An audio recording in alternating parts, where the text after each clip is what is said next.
They called her a liability. Not to her face, of course. Men like Armand Solis didn't waste breath on people they considered beneath acknowledgement. They said it in back rooms and cigar lounges, over tumblers of scotch that cost more than most people's monthly rent. They said it with their eyes when she walked into a room, that particular brand of quiet contempt that doesn't need words because it's already decided everything it needs to decide about you. Wren Calloway was a liability. No, wait. That one's taken. Her name was Bet. No, also taken. Her name was Nell Caudill, and she was 31 years old, 5'4", a size 18 on a good day, and a size 20 on the days she didn't care, which was most days.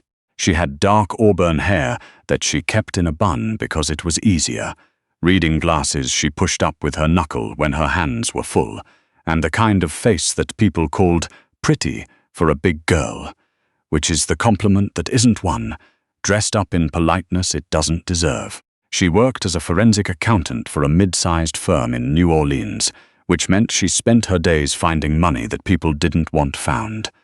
She was exceptionally good at it.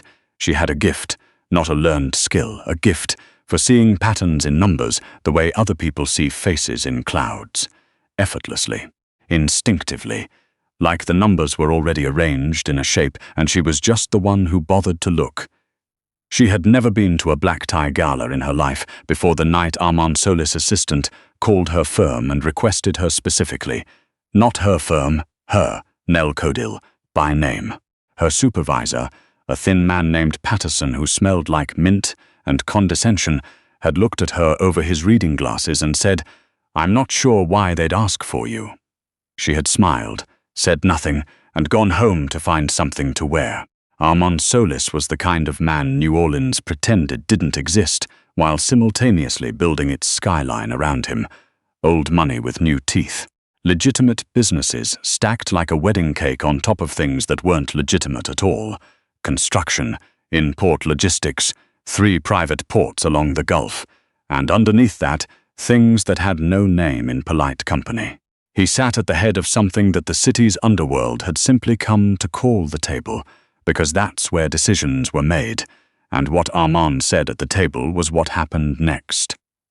He was 62, silver-haired, and had the kind of stillness that made rooms go quiet when he entered them.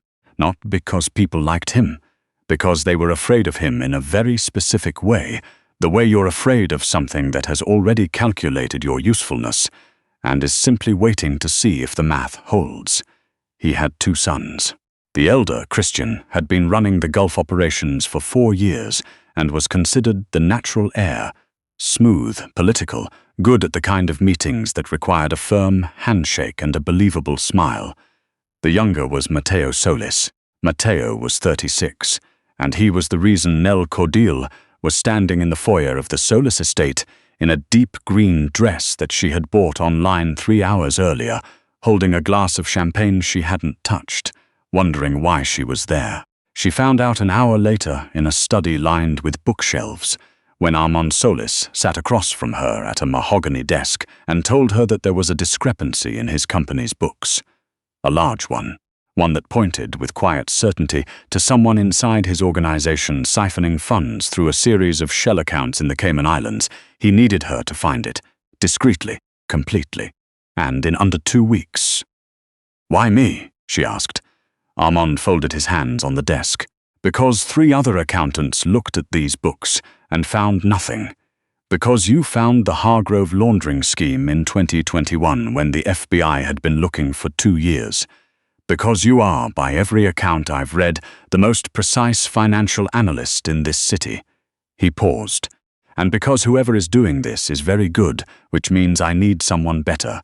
Nell looked at him for a long moment. "I'll need full access," she said.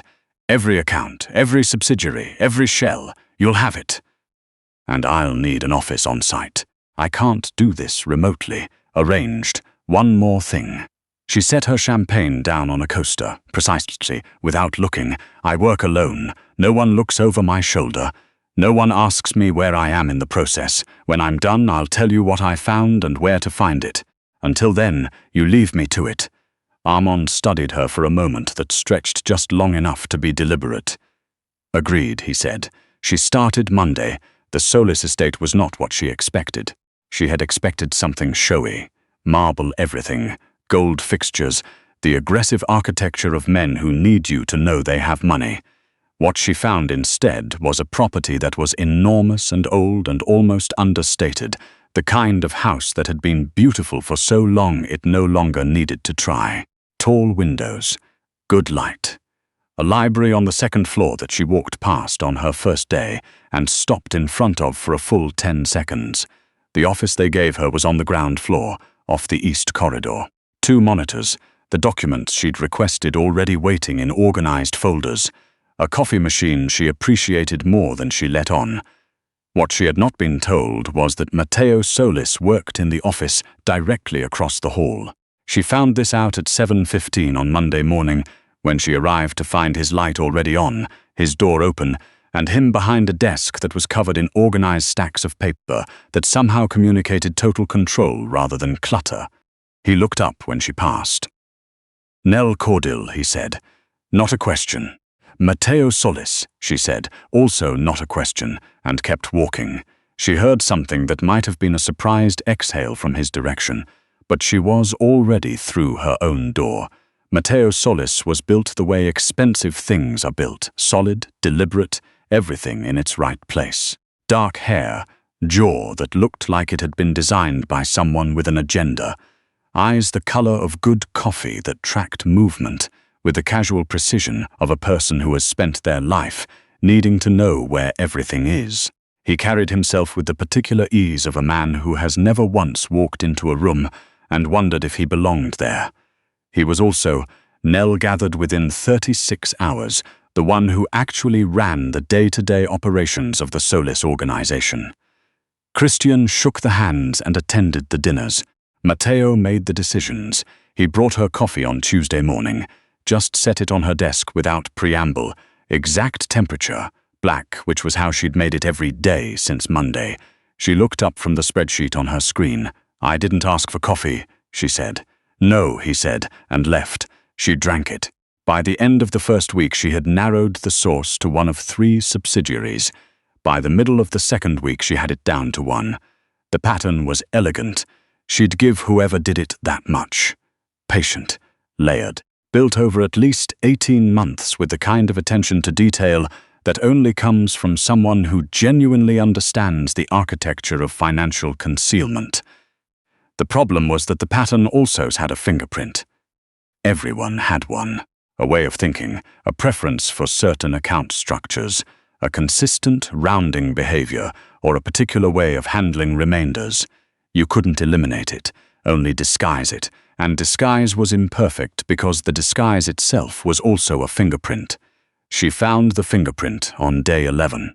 She sat back in her chair and looked at the screen for a long moment.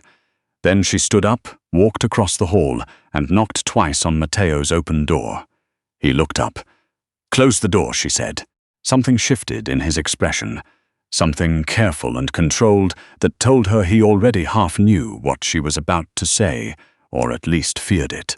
She sat down across from him, folded her hands on the desk the way his father had, and said, "The person doing this has been working in your financial division for at least 5 years. They have access to all 3 subsidiaries and to the external wire authorization codes, which narrows it to 7 people. But the pattern in the account structuring matches a very specific decision tree that I've seen before. It was taught in a very specific advanced forensic accounting seminar in 2018. I know, because I helped develop the curriculum." She paused. 3 of your 7 people attended that seminar. I can give you 2 of the names right now and have the 3rd confirmed by tomorrow. Matteo was very still. "Give me the 2, he said. She did. He looked at the names. The muscle in his jaw moved once. "The 3rd, he said. "Tomorrow morning, tomorrow morning." She stood up. He stood up, which she hadn't expected. Men like him didn't usually stand for her, in meetings or in rooms or anywhere. "Nell," he said. She paused. "Thank you," he said, and it wasn't the kind of thanks that gets said automatically, the social reflex, the filler word. It landed with weight. She nodded and went back to her office. She found the 3rd name at 11:15 that night. She had stayed late, which she often did because the estate was quiet after 10 and she thought better in silence. She was cross-referencing the final subsidiary's transaction logs when she heard something, not loud, not alarming on its own. A door, somewhere in the east wing, closing with the particular careful softness of someone who does not want to be heard. Nell took off her reading glasses and listened. She had grown up in Baton Rouge with a father who ran a medium-sized operation in a part of the city that required you to know the difference between a door closing normally and a door closing deliberately. She had learned very young to trust the distinction. She quietly rolled her chair back from the desk. The lights in her office were on, which meant she was visible from the corridor, which meant she was a problem for whoever was out there if they had come here for reasons that involved her. She thought about this calmly, the way she thought about most things. Then she opened the bottom drawer of her desk, moved the accordion folder, and retrieved what she'd put there on her first day, a habit old and unshakable that her father had called sensible preparation and her ex-husband had called paranoia. Her ex-husband had been wrong about most things. She waited. The corridor went quiet for 40 seconds, then 60. Then she heard very clearly the sound of a second person. No, 2 more. Entering through the garden entrance at the far end of the east wing, which she knew was there, because she had mapped every entrance and exit on her first morning. Another habit her ex-husband had called excessive. 3 people. In a house where the family was upstairs, the staff had gone home, and the security rotation had just changed. She stood up, turned off her office light, and thought, I was almost done with those transaction logs. What happened next took 11 minutes. She would not describe it as elegant. She would not describe it as the kind of thing that belonged in a story, neatly packaged with dramatic timing and the right lighting. It was ugly and it was fast, and it was decided, in the end, by the same quality that decided most things in Nell's life. She had prepared, and they had assumed they didn't need to. The first man came through the office door and found the room dark and Nell not where he expected her to be, behind the desk, but beside it, which meant his first shot went into the monitor, and his second went into the wall while she was already moving. The second came through the window and discovered, in the worst possible moment of his evening, that the woman he'd been told was just an accountant had a grip, like a hydraulic clamp, and absolutely no hesitation. The third, the one who'd been waiting in the corridor to cover the exit, she found in the east hallway. He was bigger than the other 2 and had the posture of someone who expected size to be sufficient argument. It often was. It wasn't tonight. Nell sat down on the corridor floor with her back against the wall and looked at the ceiling and thought, the third name is Harlan Price, and he's been here for 6 years, not 5. The pattern had confirmed it in the last dataset. She was quite sure about it now. She was still sitting there when Matteo came down the stairs, 3 of his men behind him, all of them with weapons drawn, all of them stopping at the sight of the corridor. He looked at the corridor. He looked at her sitting on the floor. He looked back at the corridor. Are you hurt? He said. No, she said. I'm annoyed. I had maybe 40 minutes of work left. There was a pause. There were 3 of them, one of Matteo's men said, not to anyone in particular, in the tone of a man running an inventory of facts he is not yet able to process. Yes, Nell said. Your third name, by the way, is Harlan Price. He's been routing money through a holding company registered in Delaware. I can show you the full documentation in the morning, but I'd say tonight is probably sufficient evidence of intent. Matteo crouched down in front of her so that they were at eye level. He looked at her face, scanning, reading, the way he did everything. Who taught you to do that? He said. Quiet, genuine. My father, she said. He believed that a woman who couldn't protect herself had outsourced a decision that wasn't anyone else's to make. Something moved across Matteo's expression that wasn't anything as simple as surprise. He sounds like a smart man, he said. He was, she said. He also believed you should always know where the exits were, never sit with your back to a door, and that anyone who underestimates you has already given you an advantage, so you might as well use it. Matteo was quiet for a moment. Then he sat down on the floor beside her, which she had not expected. Not from a man like him in a house like this, on a night like this. "You want to know something?"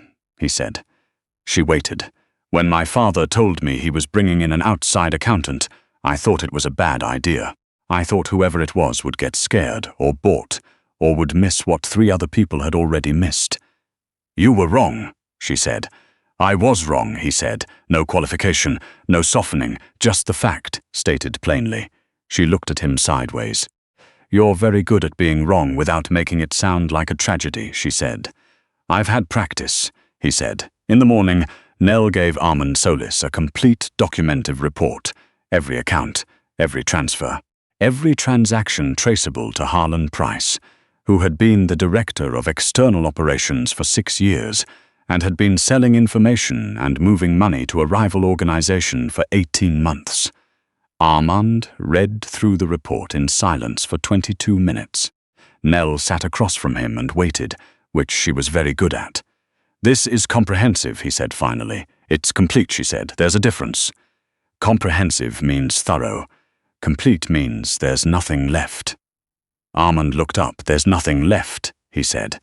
"Nothing," she confirmed. He set the report down carefully and looked at her in a way that was different from how he had looked at her at their first meeting.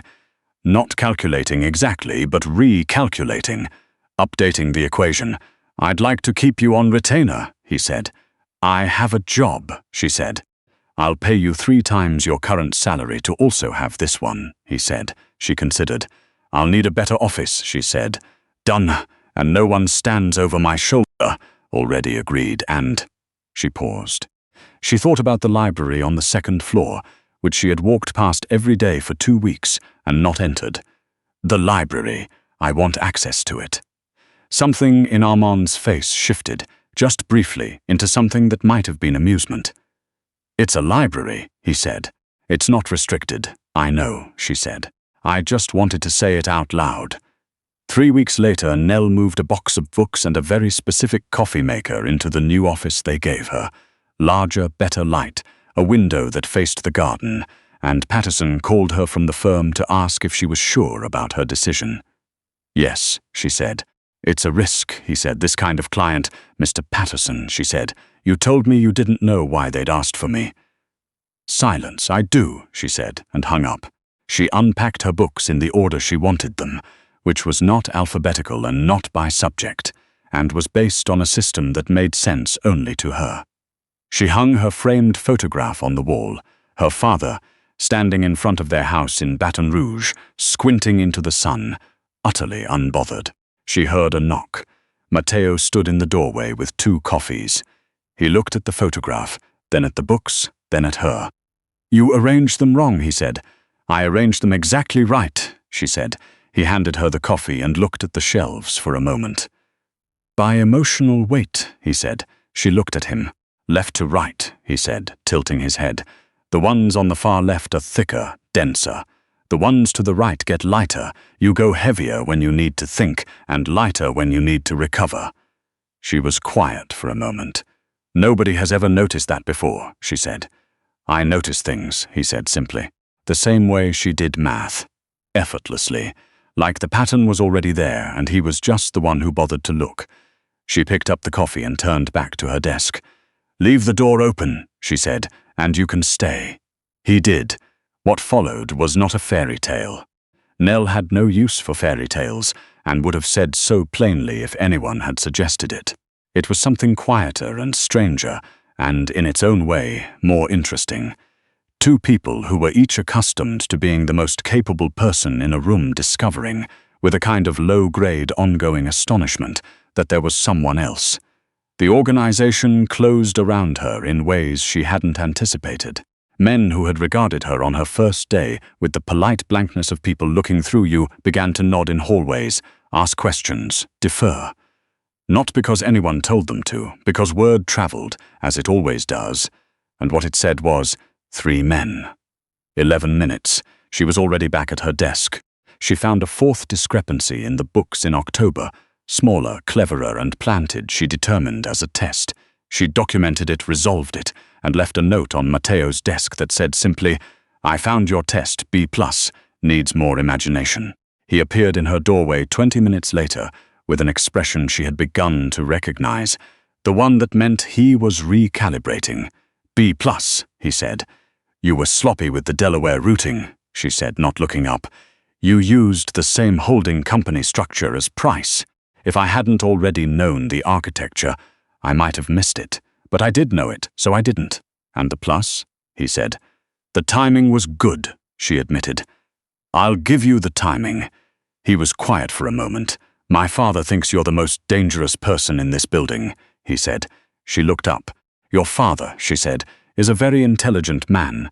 Matteo smiled. It was not the smile she had imagined for a man like him, not controlled, not strategic. It arrived the way a real smile does, like it got out before he could decide about it. "He also thinks," Matteo said, "that I should stop pretending I come to this end of the corridor for any reason other than the obvious one." Nell looked at him for a long moment. "Your father," she said, "should stay in his lane." But she was smiling when she said it, and Matteo, who noticed things, noticed that too. There is a particular kind of strength that people don't recognize because they're looking for the wrong shape of it. They want loud. They want obvious. They want the kind of strength that announces itself, that takes up space in the way they've been taught strength is supposed to take up space. They don't know what to do with a woman who walks into a room and quietly becomes the most important person in it, who solves in 2 weeks what no one else solved in 4 months, who sits on a corridor floor after handling 3 armed men and is more annoyed about her interrupted work than anything else. They don't know what to do with Nell Caudill, and so they do what people always do with things they don't understand. They underestimate her, and they hand her the advantage, and they are genuinely baffled when she uses it. Armand Solis, to his credit, figured it out faster than most. He had said in that first meeting that he needed someone better than the person who was stealing from him. He hadn't quite understood yet how much better. He understood it now, and in an organization built on the idea that the most dangerous person in the room was the one with the most power, something very quiet and very permanent had shifted. The most dangerous person in the room was the one who had done the math. She always had been.